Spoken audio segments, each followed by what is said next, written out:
O trabalho aqui apresentado é intitulado Difunção de Boas Práticas Farmacêuticas através do rastreio de morbidades em comunidades acadêmicas da UFPA, sendo este de minha autoria, Robert Cândido da Silva Picâncio dos Santos, discente da Universidade Federal do Pará, a UFPA, graduando do curso Bacharelado em Farmácia.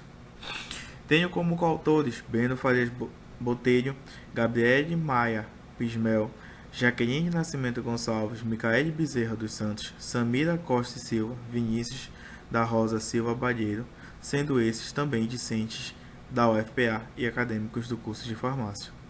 Para mais, como coautor orientador, o Vitor Souza de Lima, graduando de Ciências Contábeis da UFPA. Mas antes de tudo, temos que entender qual é o papel do farmacêutico, o que o farmacêutico traz para a sociedade. 6 pilares vão compor, basicamente, essa profissão, também citado no Conselho Federal de Farmácia, que é a vigilância, é vigiar, é ver o que pode vir a acontecer com uma dispensação errada, com uma medicação errada, acompanhar. Como eu vou acompanhar esse paciente? Como esse paciente vai lidar com o seu tratamento? Não é apenas chegar no balcão da farmácia e dizer, está aqui sua medicação. Não, vai muito além.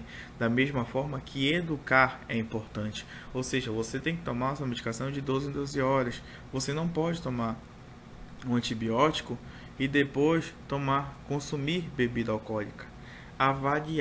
Avaliar se aquele receituário está correto, avaliar se a posologia está correta, se a receita está correta, se o paciente está entendendo a prevenção. O que eu posso fazer para ajudar esse paciente?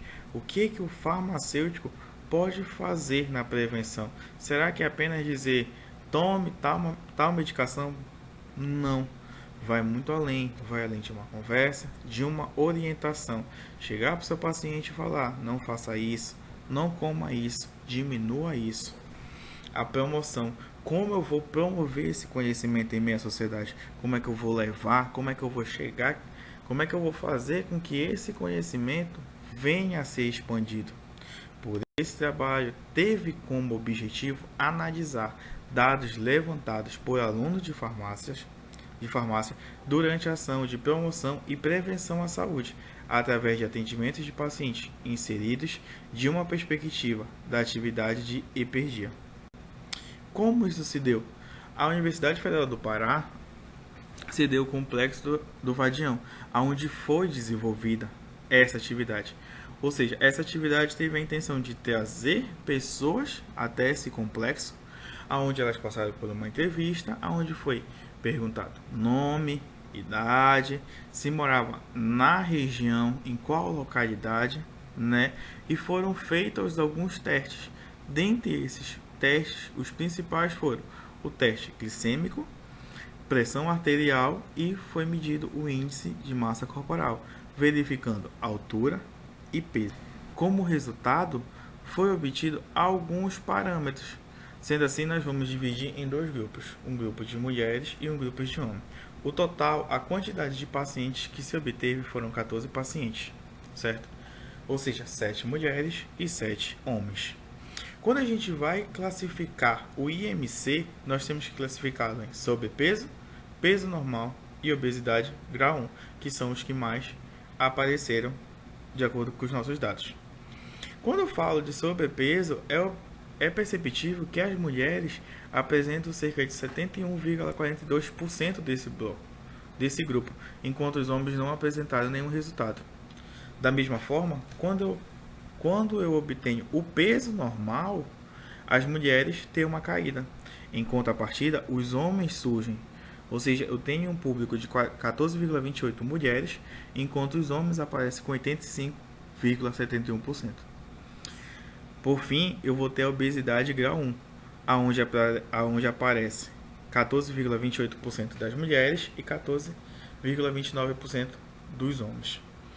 Quando eu tenho uma média glicêmica, que eu pego a somatória das glicemias e divido pela quantidade, eu vou ter nas mulheres 89,57 e nos homens eu vou ter 98,28. Quando eu pego a pressão arterial, a maioria, se não no caso a maioria, ela teve a sua pressão em torno de 120 por 80 milímetros de mercúrio, ou seja, uma pressão considerada normal. Dessa forma, a gente tem alguns parâmetros, ou seja, quando a gente pega o IMC e compara o feminino com o masculino, a gente tem o público feminino ocupando os três. Ou seja, a gente tem público feminino na obesidade 1, no peso, no sobrepeso e no peso normal. Enquanto no masculino a gente só vai ter duas categorias. Ou seja, no peso normal, aonde apareceu sua maior quantidade, e na obesidade grau 1.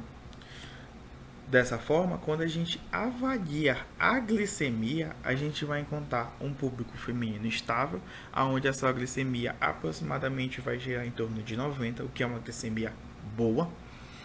Contudo, quando a gente avalia o público masculino, esse público vai girar em torno de 100, ou seja, uma glicemia alta, um dado que faz com que o farmacêutico comece a ficar olhando. Ou seja, olhar com mais carinho a dieta da mulher. Será que essa mulher está fazendo uma atividade física correta? Será que ela está se alimentando corretamente? Da mesma forma que é notório que o público masculino tem a sua glicemia elevada.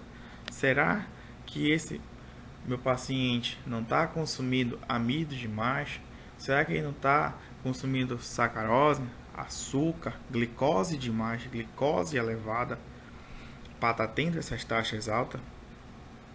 Contudo, quando a gente analisa a pressão arterial, eu vou ter uma pressão normal,